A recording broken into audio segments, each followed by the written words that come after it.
नवनिर्वाचित सांसद कुमारी सैलजा ने उखलाना में कार्यकर्ताओं की बैठक को संबोधित करते हुए कहा, अब विधानसभा में जीतने के लिए संघर्ष और कड़ी मेहनत करने का समय आ गया है। सभी ने लोकसभा चुनावों को भांति एकजुट होकर विधानसभा चुनाव जीतना है। साथ ही कहा, किरण चौधरी के जाने से पार्टी को नुकसान हुआ है। अगर टिकट वितरण ठीक हुआ होता तो प्रदेश में कांग्रेस 5 से ज्यादा सीटें जीतती।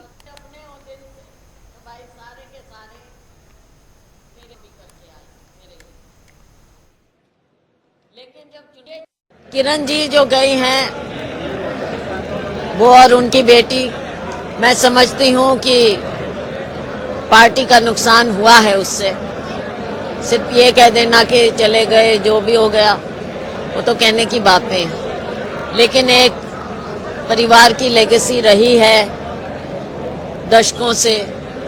और किरण जी खुद भी देखो, जब इनका परिवार भी दूसरी पार्टी में था लेकिन ये कांग्रेस में रही थी उस समय में, तो उनके जाना तो नुकसानदायक है ही। और हाईकमांड को या तो नीचे की समझ नहीं है, हमारे इंचार्ज को नीचे की समझ नहीं होगी, या उन्होंने सबसे ढंग से बातचीत या फीडबैक नहीं लिया होगा, वरना 5 की बजाय हम 8-10 सीटों की ओर जा सकते थे। और साफ नजर आ रहा है कि भाई किस तरह से एक तरफा मामला।